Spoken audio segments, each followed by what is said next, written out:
সেনাপ্রধান জনাব মিস্টার ওয়াকারুজ্জামানকে নিয়ে বিএনপি পরিকল্পনা ব্যর্থ হচ্ছে। ওয়াকারুজ্জামানকে দিয়ে যে কাজ করানোর কথা সেই কাজ বিএনপি করাতে পারছে না কিংবা পারবে না, এটা সম্ভব নয়। বিএনপি একটা ধরা খাচ্ছে।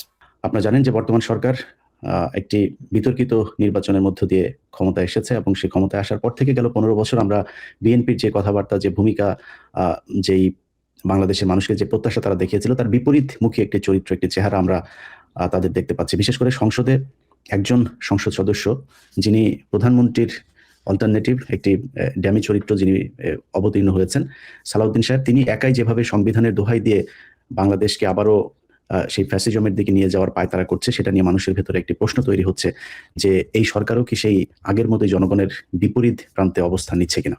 শাপলার গণহত্যাকে অন্য খাতে প্রবাহিত করার জন্য যারা মিথ্যাচার করেছিল সেই সময় ভারতের নির্দেশনায় পরিকল্পিতভাবে বাংলাদেশের যে সকল মিডিয়া এবং সাংবাদিকরা সেদিনকে এই ঘটনাটাকে অন্যভাবে লিখেছিল, বড় বড় হেডলাইনে এসেছিল, আপনাদের মনে থাকার কথা, সরকারকে বিপদে ফেলার জন্য নাটক করা হয়েছে, রঙের খেলা হয়েছে। সেই সকল সাংবাদিক যারা ভারতের নির্দেশনায় কাজ করেছিল সে সময়, সেই সকল মিডিয়া এখনো বহাল তবিয়তে। ক্ষমতার পালাবদল হয়, মিডিয়ারও পালাবদল হয়। আমাদের এই সকল অপসংস্কৃতির সাংবাদিক যারা রয়েছেন তাদেরকেও বিচারের কাঠগড়ায় আনতে হবে। এদের মধ্যে তো ভয় আছে, প্রত্যেকেই 92 সালের ওই ক্ষত কেউ তো ভুলতে পারেনি, প্রত্যেকের ভিতরে এই ক্ষতের দাগ এখনো দগদগ করে জ্বলছে। মেয়েরা একটু পিছিয়ে আসছে, ছাত্র দলের একটা ছেলে, দেখুন তার ভাষাটা একটু শুনুন, সে কি বলছে মেয়েদেরকে, ভিডিওটা একটু দেখুন। দ্বিতীয় বিয়ে যাই করছে তারে লুচ্চা কোন, আমি বলি আপনি আরো বড় লুচ্চা। আসসালামু আলাইকুম দর্শক, নতুন একটা নিউজে সবাইকে স্বাগতম। দর্শক শ্রোতা, বর্তমান বাংলাদেশের রাজনৈতিক প্রেক্ষাপট নিয়ে ভিডিওর শুরুতেই যেই সকল ভিডিওর অংশ বিশেষ আপনারা দেখেছেন, অলরেডি বুঝতে পেরেছেন যে আজকের ভিডিওটি কতটুকু গুরুত্বপূর্ণ এবং আকর্ষণীয় হতে চলেছে। তাই ধৈর্য সহকারে পুরো ভিডিওটি দেখতে হবে, শুনতে হবে প্রত্যেকটি বিশ্লেষকদের বিশ্লেষণগুলো। তাহলে আপনারা কেবলমাত্র বর্তমান রাজনৈতিক প্রেক্ষাপট নিয়ে গোপন গোপন কিছু তথ্য জানতে পারবেন। কথা কেন, তাহলে সরাসরি চলে যাব মূল নিউজে, সরাসরি চলে যাব বিশ্লেষকদের ভিডিওতে। তার আগে বলবো, যারা এখন পর্যন্ত আমাদের এই নাসির বার্তা ইউটিউব চ্যানেলটি সাবস্ক্রাইব করেননি, প্রতিনিয়ত এই ধরনের আপডেট, গরম গরম তাজা তাজা খবর পেতে আমাদের এই চ্যানেলটি সাবস্ক্রাইব করে আমাদের সাথে থাকুন। যারা সাবস্ক্রাইব করেছেন ধন্যবাদ। চলুন একটা লাইক দিয়ে সবগুলো ভিডিওর বিস্তারিত আলোচনা শুনে আসি।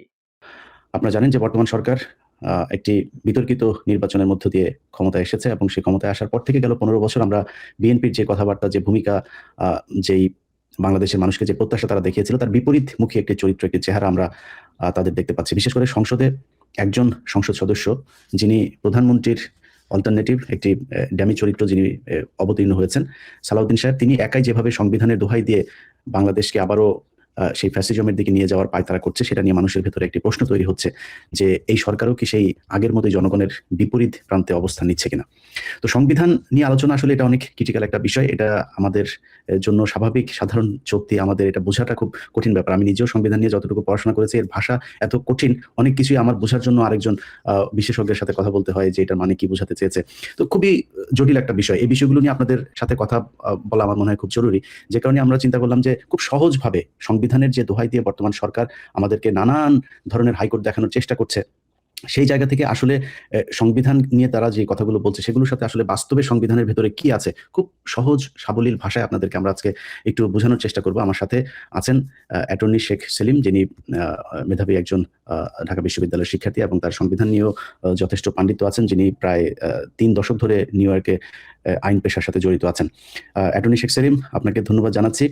আমরা যেহেতু খুবই একটি কি বলবো যে কমপ্লেক্স একটি বিষয়, এই বিষয়টি নিয়ে আমার মনে হয় যারা জানেন তাদের কাছ থেকে শোনা দরকার, সে কারণে আপনাকে আমাদের আজকে আমন্ত্রণ জানানো। আমি আপনার কাছে প্রথম প্রশ্ন যেটা রাখতে চাই সেটা হচ্ছে যে যেটা বলা হচ্ছে যে এই সংবিধানের ধারাবাহিকতা রক্ষা করার জন্যই অনেক কিছু করতে হচ্ছে, বিশেষ করে চুপপুকে রাখতে হয়েছে এই সংবিধানের দোহাই দিয়ে তারা। আমি খুব মানে অবাক হয়ে দেখলাম যে সালাউদ্দিন সাহেব তিনি বলেছেন যে এই সংসদ হচ্ছে এটি একটি সভারেন পার্লামেন্ট, এটাই নাকি সর্বে এর উপরে আর কোনো কিছু নাই। এই কথাটা বলার পরেও দেখলাম যে কেউই কোনো ধরনের প্রত্যুত্তর করেন, এটার কোনো যুক্তি, কোনো কিছুই কেউ পাল্টা যুক্তি তুলে ধরেন নাই। তো আমরা এই যে পার্লামেন্ট শুরু হয়েছে, এই পার্লামেন্টের মাধ্যমেই আইন করে তারপরে প্রতিটা জিনিস এই পার্লামেন্ট সেই আগের সংবিধানেই যেতে হবে, এই সংবিধানের ধারাবাহিকতা রক্ষা করেই সবকিছু থাকতে হবে। আসলে কি সংবিধানের ধারাবাহিকতা আছে কিনা? আপনার ভিউয়ারদের আমি স্বাগত জানাচ্ছি বা সালাম জানাচ্ছি আপনার মাধ্যমে। ওকে, আপনার প্রশ্নটা উত্তর দিতে হলে আমাদের একটু ব্যাকগ্রাউন্ডে যাইতে হবে, তার কারণ আমি বলি যে জুলাই অগাস্ট 2004 এর রেভলিউশন বা ম্যাস আপরাইজিং এরপরে কি হয়েছে, এইটা it created a complete break in constitutional governance and the constitutional order যেটা ছিল সেটা পুরাটাই ভেঙে পড়ে। আমি আপনারা বলছি সেটা, যেমন ধরেন আওয়ামী লীগ গভর্নমেন্ট গত 17 বছর ধরে যে দুঃশাসন, অপশাসন, হত্যা, গুম, বিরোধী দলের সাপ্রেশন করে, ইলেকট্রাল সিস্টেম রে ইরোশন করে এবং সিভিল লিবার্টিজ অর্থাৎ মানুষের মৌলিক অধিকার বা মৌলিক অধিকারকে ধ্বংস করে যে শাসন চালাইছিল, সেই শাসনটা কি হলো, যেটার আনডিসপিউটেড ফ্যাক্ট, যেটাকে কোনো বিতর্কিত করা যায় না, একটা আন্দোলন হয়ে গেল, একটা বিপ্লব হয়ে গেল। 5ই অগস্ট শেখ হাসিনা তার গভর্নমেন্ট কোলাপস করলো, মানে পতন হলো। পতন মানে কি, এর পতনের তো একটা ধারাবাহিকতা আছে, তার পতনের পরে তারা কেউই দেশে থাকলো না। আমি সেটা বলি আপনারা, কোনো কনস্টিটিউশনের আন্ডারে যদি শাসন চলে, সে কনস্টিটিউশন ইফেক্টিভ থাকতে হয়, কনস্টিটিউশনাল স্ট্রাকচার গুলা অর্থাৎ অর্গান গুলা ইন্ট্যাক্ট থাকতে হয়, তাইলেই বুঝবেন যে কনস্টিটিউশন কন্টিনিউ করছে বা কনস্টিটিউশনের ধারাবাহিকতা রক্ষা হচ্ছে। এখানে আমরা দেখছি কনস্টিটিউশনাল র্যাপচার, অর্থাৎ কনস্টিটিউশনাল টোটালি স্টপ ওয়ার্কিং, এর কোনো ফাংশনই ওয়ার্ক করছিল না। আমি আপনারা একে একে বলছি। জুলাই বিপ্লবের ইমিডিয়েট পরে 5ই অগাস্টে কি হলো? 5ই অগাস্টে শেখ হাসিনা দেশ ত্যাগ করলো, পালাই গেল, তার ইন্টায়ার ক্যাবিনেট পালাই গেল, ইন্টায়ার পার্লামেন্ট 300 মেম্বারই পালাই গেল, এবং তারা দেশে না বিদেশেই পালাই যেতে হলো, জনরোষ এত ছিল, তারা তাদের সহায় সম্পত্তি পরিবার ফেলে পালিয়ে গেল, স্পিকার পালাই গেল, তারপরে চিফ জাস্টিস সহ তার অ্যাসোসিয়েট জাস্টিসরা সবাই পালাই গেল। তো একটা সরকারের 3টা অঙ্গ, নির্বাহী, বিচার বিভাগ এবং আইন বিভাগ, কেউ থাকলো না, সবাই পালাই গেল। তারপরে কি হইলো, লোকাল গভর্নমেন্ট গুলোতে যারা ছিল, উপজেলা চেয়ারম্যান, ইউনিয়ন কাউন্সিলর, তারাও পালাই গেল। সিভিল বিউরোক্রেসি যারা ছিল, সচিব, পুলিশ, সমস্ত কিছু পালাই গেল। এদের কোন, দিস আর আনডিসপিউটেড ফ্যাক্ট। প্রেসিডেন্টও দোয়া ইউনুস করতেছিল, he was on the verge of flying. তারপরে সাম পিপল কইছে তারে, বলছে না আপনি থাকেন, ওকে। তারপরে কি হলো, রাষ্ট্রযন্ত্রের বিরাট এক শূন্যতার সৃষ্টি হলো, আইনগত শূন্যতা, কনস্টিটিউশনাল অর্ডার, কনস্টিটিউশনাল গভর্নমেন্ট যারা শেখ হাসিনার রেজিম ছিল, তারা সবই ভেঙে পড়লো। তার মানে কি, কনস্টিটিউশনাল র্যাপচার, এটা একটা শব্দ হচ্ছে কি, কনস্টিটিউশনাল স্টপ ওয়ার্কিং। এইখানে কারা টু কভার করলো, এবং with the convergence of political parties, people, all armed forces এবং রিভোল্টিং পিপুল, সবাই মিলে একটা সরকার গঠন করলো, তার নাম দেওয়া হলো ইন্টারিম গভর্নমেন্ট। ওকে, এখন প্রশ্ন হচ্ছে, কনস্টিটিউশন যদি ধারাবাহিকভাবে চলতে হয়, তাইলে এই গভর্নমেন্টটা হতে হবে, ইন্টারিম গভর্নমেন্টটা হতে হবে কনস্টিটিউশনের আন্ডারে। কিন্তু আপনি কনস্টিটিউশন পড়ে দেখবেন, it's a extraordinary extra constitutional government, যেটা কনস্টিটিউশনের বাইরে। আপনি কোনোভাবেই এটা কনস্টিটিউশনে হবে না। তারা এসে সভরেন্টি, দে অ্যাসিউমড পাওয়ার, সমস্ত পাওয়ার তারা অ্যাসিউম করে নিল with the support of the revolutionary forces এবং সব জনগণের। যারা দেশে ছিল তারা কোনো ইয়েতে ছিল না। তো যে কনস্টিটিউশনাল অর্ডারটা কি আমাদের বাংলাদেশে সেই সময়, এখনো যে ওল্ড কনস্টিটিউশন আছে, এইটা প্রেসক্রাইব করে, অর্থাৎ এইটা লিপি সংঘবদ্ধ করে, স্বনির্বন্ধন করে কি, পার্লামেন্টারি ফর্ম অফ গভর্নমেন্ট, মন্ত্রী পরিষদ শাসিত সরকার। প্রাইম মিনিস্টার নাই, মন্ত্রীরা নাই, পার্লামেন্ট নাই, সিভিল বিউরোক্র্যাটরা নাই, পুলিশ বাহিনী ডিসম্যান্টেলড হয়ে গেল। সুতরাং এইটা এসে এই শূন্যতা কে পূর্ণ করলো? এই শূন্যতা পূর্ণ করলো ইন্টারিম গভর্নমেন্ট। তারা সমস্ত সোভরেন পাওয়ার, অর্থাৎ সার্বভৌম পাওয়ারটা তারা গ্রাপস করলো, এবং তাদের তো কোনো রকমের ভ্যালিডিটি দেওয়া যাবে না এই কনস্টিটিউশনের আন্ডারে। তার কারণ constitution stopped working on August 5th। So constitution displaced হয়ে গেল প্র্যাকটিক্যালি, এবং with the concept of all state organs, powers, public at large, political quarters, everybody, এবং হল শাসনযন্ত্র এসে এই ইউনুস সরকারের আনুগত্য স্বীকার করলো। তার মানে কনস্টিটিউশনাল অর্গানের কোনোটাই আর ইফেক্টিভ থাকলো না, কনস্টিটিউশনাল শাসনটা পুরা বন্ধ হয়ে গেল। ইট স্টপড ওয়ার্কিং কমপ্লিটলি, সিসেশন। বিচার বিভাগ, আইন বিভাগ, নির্বাহী বিভাগ সব নতুন করে ইউনুসের বর্ষতা স্বীকার করলো। ইউনুস তো কোনো কনস্টিটিউশনাল গভর্নমেন্ট না, কোনো লয়ার কেউ কিছু বলতে পারবে না, কোনোভাবেই দেখাইতে পারবেন না আপনি, এটা ইটস ইম্পসিবল। তার কারণ আপনি প্র্যাকটিক্যাল জিনিসটা এই পলিটিক্যাল ফ্যাক্টসটা এবং প্র্যাকটিক্যাল ফ্যাক্টস এটা তো আপনি রিপ্লেস করতে পারছেন না, এটা তো সত্যি কথা, ইজ আনডিসপিউটেড। তারপরে তারা কি করলো, তারা অর্ডার ইস্যু করা শুরু করলো, তারাই রাষ্ট্রটা চালালো এক্সটেন্ডেড পিরিয়ড, 1.5 বছরের পরে তারা রেগুলেশন করলো প্রায় 133টা। এগুলো কেন এরা করেছে? Constitution was not the source, because ওই যে আমাদের দেশে একটা কথা বলে না, যেমন আগে বর্তমানে যারা বলছে তারাও বলছে, আগেও সবাই বলছে, ইভেন মরহুম বেগম খালেদা জিয়াও বলছে যে কনস্টিটিউশন ছুঁড়ে ফেলে দেওয়া হয়েছে। ডিসপ্লেসমেন্ট মানেই ওইটা, ছুঁড়ে ফেলে দেওয়া হয়েছে। The constitution still remains displaced, এখনো ডিসপ্লেসড আছে। তার কারণ বর্তমান সরকারের পাওয়ার নাই ওই কনস্টিটিউশনের ইফেক্ট দেওয়া, সেটা আমি একটু পরে বলতেছি কিভাবে। সুতরাং কনস্টিটিউশন, এই যে বর্তমান ইলেকশনটা হয়েছে, এই যে ইউনুস গভর্নমেন্টের authority, it was not created by the constitution. কনস্টিটিউশনে কোনো প্রভিশন নাই, কোনো বিধান নাই যে ইন্টারিম গভর্নমেন্টের ভ্যালিডিটি দেয়া বা এইটা ইন্টারিম গভর্নমেন্টে ঢুকানো। Constitution is the supreme law. আপনি অনুমান করে বলতে পারবেন না যে এইটা কনস্টিটিউশন। যখন সুপ্রিম ল বলতেছে যে সবচেয়ে বড় আইন এবং এই আইনের সাথে এনিথিং সাংঘর্ষিক অন্য আইন, সেটাও বাতিল। তো যেখানে ইন্টারিম গভর্নমেন্ট নাই, যেখানে council of advisers interim government Yunus lead করেছে, তার সম্পর্কে একটা কাউন্সিল অফ গভর্নমেন্ট সম্পর্কে আপনি খুঁজে পাবেন না। এখানে আমি আর একটা কথা বলি, কিছু কিছু সময় শোনা যায় যে বাংলাদেশের লোকজন বলেন যে সুপ্রিম কোর্ট তো এটি অ্যাপ্রুভ করেছে 106 আর্টিকেল 106 এর মাধ্যমে। Supreme court still is bound under the constitution. আর 106 আর্টিকেল পড়ে দেখেন, এইটা ওই নতুন গভর্নমেন্ট অর্থাৎ ইন্টারিম গভর্নমেন্ট ক্রিয়েট করার ক্ষমতা সুপ্রিম কোর্টের নাই। আর এইটা হলো মিয়ার, is a very limited non binding nature of power in 106 A.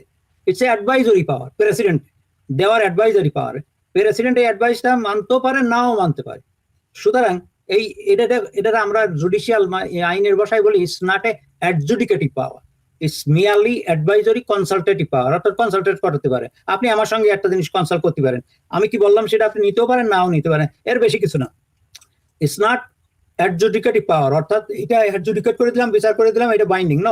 R supreme কোর্টের এই কনস্টিটিউশনাল পাওয়ার নাই যে উনি একটা নতুন ফর্ম অফ গভর্নমেন্ট সৃষ্টি করতে পারে। সুপ্রিম কোর্ট এই পাওয়ারটা কারো নাই। এই পাওয়ার কনস্টিটিউশন অ্যামেন্ডমেন্ট করেও না। This is a basic structure of the constitution. Form of government করতে হলে নতুন কনস্টিটিউয়েন্ট পাওয়ার দরকার। পার্লামেন্টের ডেরিভেটিভ কনস্টিটিউয়েন্ট পাওয়ার আছে, কিন্তু মূল পাওয়ার নাই। সেটা আপনার ওই ইসের কেসে বলা আছে, বাংলাদেশের ওই যে 5th অ্যামেন্ডমেন্ট 7th অ্যামেন্ডমেন্ট কেসে বলা আছে, এবং আনোয়ার হোসেন চৌধুরীর কেসে বলা আছে। এগুলা ওই সময় যে জাজরা নিয়েছিল, আমি তাদের অনেক ক্রেডিট দেবো।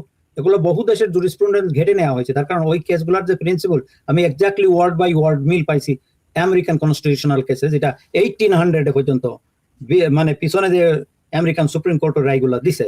সুতরাং এই কেসগুলোর ক্রেডিবিলিটি আছে। দুইটা বোধহয় দেওয়া চিফ জাস্টিস খায়রুল হকের, উনি আমার টিচার ছিলেন, ওনার 11 তত্ত্বাবধায়ক সরকার বাতিলের জাজমেন্ট নিয়ে প্রশ্ন করা যায়, কিন্তু এইগুলো very well structure, well reason, এবং খুবই গাইটে গুটে উনি এই রায়গুলো দিচ্ছেন, যার জন্য এ নিয়ে তেমন কোনো কন্ট্রোভার্সি হয় নাই, এবং it's remains a binding principle of constitutional law in Bangladesh. আর এটা অ্যাপিলেট ডিভিশন, এটা ফাইনাল ডিসিশন। এই ডিসিশনের আন্ডারে যেমন Bangladesh Italian marble works versus Bangladesh 5th amendment case বলা হয়, এই ডিসিশনের আন্ডারে এবং কনস্টিটিউশনাল জুরিসপ্রুডেন্সের অর্থাৎ কনস্টিটিউশন আইনের, শুধু বাংলাদেশে না, এটা ওয়ার্ল্ড ওয়াইড, যেখানে রিটেন কনস্টিটিউশন আছে সেইটার আন্ডারে ইউনুস সরকারের কোনোভাবে কোনো উপায়ে এইটারে কনস্টিটিউশনাল গভর্নমেন্ট বলা যাবে না। তার মানে ইউনুস নেওয়ার আগে 5ই অগাস্টেই কনস্টিটিউশন র্যাপচার্ড হয়ে গেছে, ডিসপ্লেসড হয়ে গেছে, অর্থাৎ এটা ছুঁড়ে ফেলে দেওয়া হয়েছে। ছুঁড়ে ফেলে মানে এটা ফেলে দেওয়া হয়েছে। তারপরে ওনারা তো এখন ওনাদের ভরসা তো এখন ওই যে আর্টিকেল 106, আপনি যে অ্যামেন্ডমেন্টের কথা বললেন, ওইটাতে ওনারা যেতে চায় না। ওনাদের মানে ধরেন আওয়ামী লীগের মূল পুঁজি হচ্ছে 72 এর সংবিধান, তারপরে যদি ধরি 4th অ্যামেন্ডমেন্ট পর্যন্ত, তাই না? কিন্তু বিএনপির মানে মূল কি? বিএনপির মূল হচ্ছে 5th অ্যামেন্ডমেন্ট। তো 5th অ্যামেন্ডমেন্ট তাদের ধরা হচ্ছে, তারা 5th অ্যামেন্ডমেন্ট এখন মানে না, যতটুকু তাদের কার্যক্রমে বোঝা যাচ্ছে। তো তাদের এখন মূল পুঁজি 106, এর বাইরে কোনো কিছু। আমি সালাউদ্দিন সাহেব উনি সাংবাদিকদেরকেও এই প্রশ্নের উত্তরে উনি 106 এর এটাকে রেফারেন্স দিয়েছেন। তো শোনেন, যারাই 106, আমিও নিজে শুনছি, শুধু সালাউদ্দিন ভাই না, অন্যরাও বলছে, কিন্তু যারা বলছে তাদের আমি সবিনয়ে অনুরোধ করব যে 106টা একটু পড়ে দেখতে, এবং ধরেন ব্যক্তিগত লোক করে বোঝে, অনেক আইনজীবী যারা কনস্টিটিউশনাল সামান্য একটু বোঝে, বা যে কোনো 106 কোনো অ্যাডজুডিকেটরি পাওয়ার না। ইটস একটা সবকিছু আর্গুমেন্ট শুনে সুপ্রিম কোর্ট একটা জাজমেন্ট দিল, সেটি অ্যাডজুডিকেটরি পাওয়ার। আর সুপ্রিম কোর্টে বলা হলো এই ব্যাপারে একটা ওপিনিয়ন দাও আমার, সেইটা হলো অ্যাডভাইজরি পাওয়ার। অ্যাডভাইজারি পাওয়ার ইভেন অ্যাডভাইজারি পাওয়ার এটা কোনো রায় না, এটা মেয়ারলি একটা অ্যাডভাইজারি পাওয়ার। পড়ে দেখেন ওখানে বলা আছে একদম clear, simple language is text clear. আমি বাংলা পড়ি না, ইংরেজিটা পড়েছি, ইটস ক্লিয়ার। যারা একটু ব্যাখ্যা জানে, ব্যাখ্যা দিতে বলছে, তাদের কাছে এটা ক্লিয়ার এবং কেউ এইটা বলতে পারবে না। এখন ধরেন আমি যদি বলেন ওনারা যে এইটার মাধ্যমে সুপ্রিম কোর্ট এটা ভ্যালিডিটি দিছে, আচ্ছা ভ্যালিডিটি দিছে আগে সুপ্রিম কোর্ট আই থিঙ্ক 1956 বা 55 এ পাকিস্তান সুপ্রিম কোর্ট আইব গভর্নমেন্ট বা 58 আইব গভর্নমেন্টে ভ্যালিডিটি দিছিল, বলছিল যে ডক্ট্রিন অফ নেসেসিটি। এই পাকিস্তানও এই ডক্ট্রিন অফ নেসেসিটি ইফতেখার আহমেদের জাজে টেড অ্যাবান্ডান্ড। আর আমাদের fifth avenue Anwar Chowdhury case 89 এবং ফিফথ অ্যামেন্ডমেন্ট কেস কত সালে আমি মনে নাই, এবং কুদরতি খুদা ইলাহি কুদরতি খুদা পানির ভার্সেস বাংলাদেশ এই কেসে এবং ওই মার্বেল ভার্সেস এখানে বলা হয়েছে ডক্ট্রিন অফ নেসেসিটি কোনো অবৈধ শাসনকে ভ্যালিডিটি দিতে পারে না। সো দ্যাটস এ ওয়ার্ড, এবং সুপ্রিম কোর্ট এটা ওভাররুল করে দিয়েছে। লেট অ্যালন সেটা সুপ্রিম কোর্টে তো সেটা অ্যাডজুডিকেটরি পাওয়ারের ভিতরে দিয়েছিল, কিন্তু এখানে অনেক বেশি এখানে হলো অ্যাডভাইজরি পাওয়ার, এটা কোনো অ্যাডজুডিকেটরি পাওয়ার না। ইভেন সুপ্রিম কোর্ট ইউনুস সরকারকে বলতে পারে না যে ওকে এটা আন্ডার কনস্টিটিউশনের ভিতরে valid, there is no way এইটা বলা। আগের নজিরে নাই, কনস্টিটিউশনাল যে ল্যাঙ্গুয়েজ আছে সেটাও নাই। তার কারণ কনস্টিটিউশনে বলা আছে পার্লামেন্টারি ফর্ম অফ গভর্নমেন্ট, অর্থাৎ মন্ত্রী বৈশিষ্ট্য শাসিত সরকার। এখানে কোনো ইন্টারিম সরকারের কোনো প্রভিশনই নাই। অ্যাডভাইজারি কাউন্সিল অর্থাৎ এর কোনো প্রভিশন নাই। 106 এর ভিতরে দিয়ে কোনো আনকনস্টিটিউশনাল রেজিমকে কনস্টিটিউশনের ভিতরে দেওয়ার পাওয়ার সুপ্রিম কোর্টের নাই। আমরা আইনের ভাষাকে ইজ আল্ট্রাভিরাস দ্য পাওয়ার। তার কারণ কনস্টিটিউশনে যেটা নাই সুপ্রিম কোর্ট সেটা বলতে পারে না এই গুজামিল দেওয়ার অধিকার সুপ্রিম কোর্টের নাই। ইট ল্যাক্স জুরিসডিকশন, অর্থাৎ এদের এখতিয়ার বহির্ভূত এটা সুপ্রিম কোর্টের। এবং 106 এর আন্ডারে কোনো অবৈধ রেজিমরে আনকনস্টিটিউশনাল রেজিমরে ভ্যালিডিটি দেওয়ার পাওয়ার সুপ্রিম কোর্টের নাই। তার কারণ আমি বলি যে ওই কেসে বলা হয়েছে যে Bangladesh Italian marble works versus Bangladesh, এখানে অ্যাপিলেট ডিভিশন বাংলাদেশ সুপ্রিম কোর্টের এখানে বলেছে any regime is not in the constitution is unknown to the constitution, মানে এটা কনস্টিটিউশন নাই। সিমিলারলি একইভাবে ইন্টারিম গভর্নমেন্ট ইলেকশনের অনির্বাচিত সরকারের কোনো প্রভিশন কনস্টিটিউশনের নাই। So it is unknown to the constitution. আরো বলা হয়েছে যে it is void ab initio। এই প্রিন্সিপল যত দেশের রিটেন লিখিত সংবিধান আছে তার সঙ্গে সঙ্গতি আছে, এইটা অসঙ্গতিপূর্ণ না। অসঙ্গতিপূর্ণ ওইটা হবে যদি তারা বলে এই ইউনুসের ইন্টারিম গভর্নমেন্ট অন্তর্বর্তীকালীন সরকার এটি সাংবিধানিক, তাইলে এটা টোটালি সংবিধানের ল্যাঙ্গুয়েজের সাথে এই রায় অসাংবিধানিক হয়ে গেল। ইউনুসের সংবিধান, ইউনুসের শাসন government from the very moment এতেই আনকনস্টিটিউশনাল ছিল।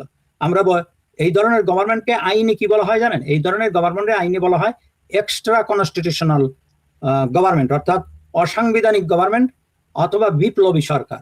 ইউনুসের সরকার কেউ বিপ্লব বলে আর না বলে, এইটা বাই ল এটা বিপ্লবী সরকার ছিল, তাই ছাড়া এর ক্লাসিফাই করার অন্য কোনো ইয়ে নেই। সেনাপ্রধান জনাব মিস্টার ওয়াকারুজ্জামানকে নিয়ে বিএনপি পরিকল্পনা ব্যর্থ হচ্ছে। ওয়াকারুজ্জামানকে দিয়ে যে কাজ করানোর কথা সেই কাজ বিএনপি করাতে পারছে না কিংবা পারবে না, এটা সম্ভব নয়। বিএনপি একটা ধরা খাচ্ছে। কি ধরা খাচ্ছে আমি আসছি। দর্শক, বিএনপি কার্যত এখানে নিরুপায়, কিছু করার নেই। পারবে না ওয়াকারুজ্জামানকে সরাতে, পারবে না ওয়াকারুজ্জামানকে দিয়ে বিএনপি যা করাতে চায় সেটা করতে। বিএনপি একটা কঠিন ক্রাইসিস আছে, সেই ক্রাইসিসটা হচ্ছে অনেকটা নিরুপায় ক্ষেত্রে। বিএনপি ক্ষমতা এসেছে, আইন শৃঙ্খলা পরিস্থিতির ভয়াবহ অবনতি, কোনো উন্নতি নাই। দেশে অপরাধ বেড়েছে, খুন, ধর্ষণ, মাদক, চাঁদাবাজি, কোনো কিছুর লাগাম বিএনপি টানতে পারেনি। ভয়াবহভাবে ভাইরাসের মতো ছড়িয়ে পড়েছে। এই পরিস্থিতিতে বিএনপিকে যদি দেশ চালাতে হয় তাহলে তাদেরকে অবশ্যই চাঁদাবাজি কিছুটা নিয়ন্ত্রণে আনতে হবে, অপরাধ দমন করতে হবে, সন্ত্রাস, এই যে বিভিন্ন জায়গায় গোলাগুলি। আপনি চিন্তা করেন, হাসিনার আমলে ফেসিবাদ ছিল, কিন্তু মানুষের ঘরের মধ্যে ঢুকে 4 জনকে হত্যা করা, 6 জনকে হত্যা করা, জবাই করা, ঘরের মধ্যে ঢুকে হর হামেশা প্রত্যেক দিন পত্রিকার পাতা খুলেন, অমুক জায়গায় 4 জনকে হত্যা, অমুক জায়গায় 6 জনকে হত্যা, অমুক জায়গায় গুলি করে অমুক বাহিনীর প্রধান হত্যা। তো এই পরিভাষাগুলোই তো বাংলাদেশ থেকে হারিয়ে গেছিল। এটা ছিল বিএনপি আমলে, যে পিচ্চি হান্নান, কান কাটা জাহাঙ্গীর, কালো জাহাঙ্গীর, ধলা কদু, লাল অমুক, এরকম এই সন্ত্রাসীদের বিভিন্ন যে প্রতীকী নাম, বিভিন্ন গ্রুপ, এটা কিন্তু হারিয়ে গিয়েছিল। এটা ছিল বিএনপির আমলে, আবার বিএনপি সরকারই এটা ধ্বংস করেছিল র্যাবের মাধ্যমে। এগুলো সব ক্রসফায়ার দিয়ে মেরে ফেলেছিল। হাসিনার আমলে হাসিনা এগুলো সাইজ করতো নানানভাবে।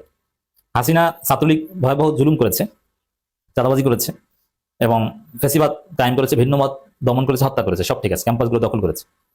কিন্তু ওইরকম ভয়াবহ সন্ত্রাসকে হাসিনা প্রশ্রয় দেননি।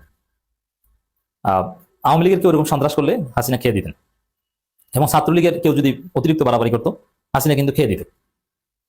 যার ফলে মানুষের জনজীবনে কিছুটা হলেও নিরাপত্তা ছিল। রাজনৈতিক নেতাকর্মীদের ভিন্ন মতের উপর ভয়াবহ নির্যাতন হতো, কিন্তু আইন শৃঙ্খলা পরিস্থিতির অবনতি বলতে যা বোঝায় যে মানুষ দরজা খুলে ঘুমাতে পারে না, চুরি ডাকাতি শীত কাটা মানে এগুলো অ্যাভেলেবেল, এবং ঘরের ভিতরে ঢুকে জায়গা থেকে মেরে ফেলবে, মা মেয়েকে জবাই করে ফেলবে, মা মেয়েকে ধর্ষণ করবে, স্বামীকে বেঁধে রেখে স্ত্রীকে ধর্ষণ, এই যে নানান যে কাহিনী যে ঘটনা, এগুলো এখন প্রচুর পরিমাণে বেড়ে গেছে এবং বিএনপির লোকজনই এর সাথে জড়িত। আবার সেই কালা জাহাঙ্গীর, ধলা কদু, লাল বাল, অমুক তমুক নানান কিছু আলোচনায় আসে, যেটা প্রায় 2 দশক রাজনীতিতে বা বাংলাদেশে এটা ছিল না। এই পরিস্থিতিতে বিএনপিকে টিকে থাকতে হলে এমনিতেই আবার পশ্চিমবঙ্গের শুভেন্দু অধিকারী ক্ষমতা এসেছে, মুসলমানদের উপর নির্যাতন করবে, কুশিন করবে, বাংলাদেশের শরণার্থীদের ঢেউ নামতে পারে, ঢল নামতে পারে, চিন্তা আছে। তার মধ্যে বাংলাদেশ আইন শৃঙ্খলা পরিস্থিতির এই অবস্থা, এমন কোনো জায়গা নেই যেখানে চাঁদাবাজি না হয়। আপনি চিন্তা করেন, ডাক্তার কামরুল ইসলাম, সেই 2000-এর বেশি কিডনি ফ্রি প্রতিস্থাপনকারী ডাক্তার, তিনি বেশিরভাগ কিডনি প্রতিস্থাপন করেছেন তো হাসিনার আমলে, এবং ইউনূসের আমলেও কিছু করেছেন। হাসিনা আমলে, ইউনূসের আমলে, কোনো আমলে তার কাছ থেকে কেউ চাঁদা চায়নি। তার মুখের দিকে তাকালে, তার দাঁড়ের দিকে তাকালে তো যত বড় চাঁদাবাজি হোক তার মন বলে যাওয়ার কথা যে স্যারের কাছে আমি কিভাবে চাঁদা চাই, কিডনি প্রতিস্থাপন করেন, মানবিক ডাক্তার, আমি চাঁদাবাজি করব, আমি বিএনপি সাবেক মহাসচিবের কাছ থেকেও আমি চাঁদা খাবো, তার পরিবারের কাছ থেকেও চাঁদা খাবো, কিন্তু ডাক্তার কামরুল ইসলামের কাছ থেকে তো চাঁদা খাওয়া যায় না, হওয়ার কথা এটা। কিন্তু না, এই বিএনপি সেই ডাক্তার কামরুল ইসলামের কাছেও চাঁদা খেয়েছে। চিন্তা করছেন চাঁদাবাজি কতটা ভয়াবহভাবে ছড়িয়ে পড়েছে, কতটা মারাত্মকভাবে ছড়িয়ে পড়েছে। এই যে আইন শৃঙ্খলা পরিস্থিতির ভয়াবহ অবনতি, এখন বিএনপি যদি বাঁচতে চায়, যদি দেশ চালাতে চায়, যদি স্থিতিশীলতা আনতে চায়, মানুষকে যদি শান্তি দিতে চায়, ফেসিবাদ কায়েম করেও টিকে থাকা যায়, যেটা হাসিনা করেছিল, মানুষকে শান্তি দিয়ে, মানুষের খাওয়া পড়া, মানুষের জীবনের নিরাপত্তা মোটামুটি থাকতে হবে। তাহলে ফেসিবাদের মধ্যেও মানুষ, যেমন মানুষ তত্ত্বাবধায়ক সরকার হাসিনা আমলে চাইতো, কিন্তু কেউ মাঠে নামতো না, কারণ তারা মোটামুটি নিরাপদে ছিল। হাসিনার আমলে আপনি রাত 12টায় যদি ঢাকার শহরে কয়েক লক্ষ টাকা পকেটে নিয়ে আপনি মোহাম্মদপুর এলাকা থেকে বিভিন্ন এলাকা থেকে যান, আপনার ওরকম টেনশন হতো না, কারণ পুলিশের শক্তিশালী অবস্থান ছিল যে আপনার কাছ থেকে টাকা নিয়ে যাবে, বিষয়টা এরকম ছিল না, ভালোই ছিল সবকিছু। মবের ভয় ছিল না, এখন মবের ভয় আছে, এবং চুরি ছিনতাই এগুলো অ্যাভেলেবেল রূপ ধারণ করেছে। তো এই পরিস্থিতিতে বিএনপি চিন্তা করছে আমাদেরকে অপারেশন চালাতে হবে, চাঁদাবাজি এবং সন্ত্রাস দমন করতে হবে। অলরেডি সালাউদ্দিন আহমেদ নির্দেশনা দিয়েছে যে আইন শৃঙ্খলা পরিস্থিতি উন্নতি ঘটাতে হবে এবং অপরাধীদের বিরুদ্ধে অ্যাকশন নিতে হবে। সালাউদ্দিন আহমেদ নড়ে চড়ে বসেছেন, এবং আমরা যেটা শুনেছি যে স্বরাষ্ট্র মন্ত্রণালয় চাঁদাবাজদের তালিকা করেছে, সন্ত্রাসের তালিকা করেছে, কিন্তু মজার বিষয়, এই তালিকা যাদের নাম এসেছে তাদেরকে দমন করার কোনো সক্ষমতা পুলিশের নেই, এবং তালিকা করে আসলে অপরাধ দমন করা যায় না। এই তালিকার কাউকেই ধরতে পারবে না, 2-1জনকে ধরবে, ধরতে গেলেই তো বেকার যাবে। যেমন কুমিল্লায় এক উপজেলা বিএনপি সভাপতিকে চাঁদাবাজির অভিযোগে ধরেছে, তার কর্মীরা যা করেছে তাতে অন্য থানার পুলিশ এটা সাহস পাবে না।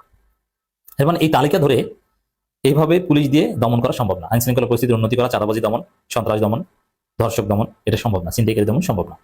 যদি এটা দমন করতে হয় তাহলে যৌথ বাহিনীর অপারেশন লাগবে, অপারেশন ক্লিন হার্ট লাগবে। আর অপারেশন ক্লিন হার্ট 2 যদি চালাতে হয় তাহলে শত শত ছাত্রদল, যুবদল, বিএনপি নেতাকে হত্যা করতে হবে। এটা হচ্ছে সত্য কথা, শুনতে যতই খারাপ লাগে। এখন এই সরাসরি বিচার বহির্ভূত হত্যাকাণ্ড, এটা ছাড়া কোনো উপায় নেই। উপায় নাই বলেই তো বিচার বহির্ভূত হত্যাকাণ্ড র্যাবের মাধ্যমে বাংলাদেশে ইন্ট্রোডিউস করেছেন খালেদা জিয়া। এখনো যেহেতু বিএনপির লোকজন এর সাথে জড়িত, এবং পুলিশ তো একদম ধ্বংস হয়ে গিয়েছে, পুলিশের মেরুদণ্ড এখন সোজা হয়নি, পুলিশের চরিত্রে কোনো পরিবর্তন হয়নি, যার ফলে পুলিশ এগুলো করতে সক্ষমতা রাখে না। এটা সেনাবাহিনীর মাধ্যমে সম্ভব। সেনাবাহিনী যদি যৌথ বাহিনী অপারেশন কন্ডাক্ট করে, ওয়াকার যদি রাজি হয়, ঠিক আছে, সেনাবাহিনীর নেতৃত্বে যৌথ বাহিনীর অপারেশন ক্লিন হার্ট 2 চলবে, এবং এইসব সন্ত্রাসীদের আমরা দমন করবো। দমন করতে যে অনেককে ক্রস ফায়ার দিতে হবে, নেতৃত্বে থাকবে সেনাবাহিনী, কিন্তু ওই সেনাবাহিনী থেকে যারা র্যাবে গিয়েছে তারা ক্রস ফায়ার দিবে বা অন্য বাহিনী ক্রস ফায়ার দিবে। এভাবে বা এইসব ক্রস ফায়ার সারা বাংলাদেশে সন্ত্রাস দমন যে সম্ভব নয়, এটা নিয়ে অনেক গবেষণা হয়েছে। আমরা ক্রস ফায়ারের পক্ষে কিছুতেই নয়। একজন সন্ত্রাসীকে যদি বিচার বহির্ভূতভাবে হত্যা করা হয়, আমরা তার প্রতিবাদ করবো, কিন্তু বাংলাদেশে যে কোনো বিকল্প নাই, এটা আমরা জানি। এখন এর বিকল্প হচ্ছে জুলাই সনদ বাস্তবায়ন করেন, বিচার বিভাগকে স্বাধীন করেন, বিচার নিশ্চিত করতে পারলে তখন আপনাকে বিচার বহির্ভূত হত্যা করা লাগবে না। কিন্তু আপনার পুলিশ ঘুষ খাবে, সব জায়গায় হবে দুর্নীতি, সন্ত্রাসীকে ধরবে, আপনার দলের লোকজন সারিয়ে নেবে, এই কালচার বজায় রাখলে তো আপনাকে ক্রস ফায়ারের দিকে যেতে হবে। এখন সমস্যা হচ্ছে যে ওয়াকারুজ্জামানকে বসিয়েছে হাসিনা, ইউনূসের আমলেও ছিলেন, এখনো আছেন, ভারতের সাথে একটা ভালো সম্পর্ক রাখেন, সামনে কি না কি হয়। তো ওয়াকার বিএনপির জন্য এই ক্রস ফায়ার দেওয়ার বা অপারেশন ক্লিন হার্ট চালানোর ঝুঁকি নেবেন না, তিনি অপারেশন চালাতে রাজি হবেন। এমনকি ওয়াকারুজ্জামানের যে বাহিনী, সেনাবাহিনী, তারা মাঠ পর্যায়ে দায়িত্ব পালন করবেন, এতেও ঠিক মতো নাকি রাজি না, তারপরে করতে হচ্ছে। দেশের সাথে সিভিল প্রশাসনের সঙ্গে কাজ করবে সেনাবাহিনী, প্রধানমন্ত্রী সামরিক উপদেষ্টা এই কথা বলেছেন। তার মানে মাঠে থাকবে সেনাবাহিনী, মাঠে নামতে অস্ত্র থাকতে চায়, কিন্তু সিরিয়াসলি অপারেশন ক্লিন হার্ট চালাবে, বিএনপির লোকজনকে ধরে একদম সাইজ করবে, এটা ওয়াকারুজ্জামান করতে চাইবেন না। যার ফলে, এবং বিএনপি ওয়াকারুজ্জামানের মাধ্যমে করাতে চাইলেও তিনি করতে চাইবেন না। দর্শক আশা করি সবগুলো ভিডিও দেখেছেন এবং বিশ্লেষকদের বিশ্লেষণগুলো মনোযোগ সহকারে শুনেছেন। শোনার পরে কি জানলেন বুঝলেন আপনাদের মূল্যবান মতামতটা ভিডিওর কমেন্ট বক্সে জানিয়ে দিন। আর হ্যাঁ, পারলে ভিডিওটি শেয়ার করুন। আর আমাদের এই চ্যানেলে এখনো যারা সাবস্ক্রাইব করেনি, প্রতিনিয়ত এই ধরনের আপডেট গরম গরম খবর পেতে আমাদের এই চ্যানেলটি সাবস্ক্রাইব করে আমাদের সাথে থাকুন। যারা সাবস্ক্রাইব করেছেন তাদের ধন্যবাদ জানিয়ে আজকের মতো এখানে বিদায় নিচ্ছি। দেখা হবে নতুন কোনো ভিডিওতে। সে পর্যন্ত সবাই ভালো থাকবেন, সুস্থ থাকবেন। আল্লাহ হাফেজ।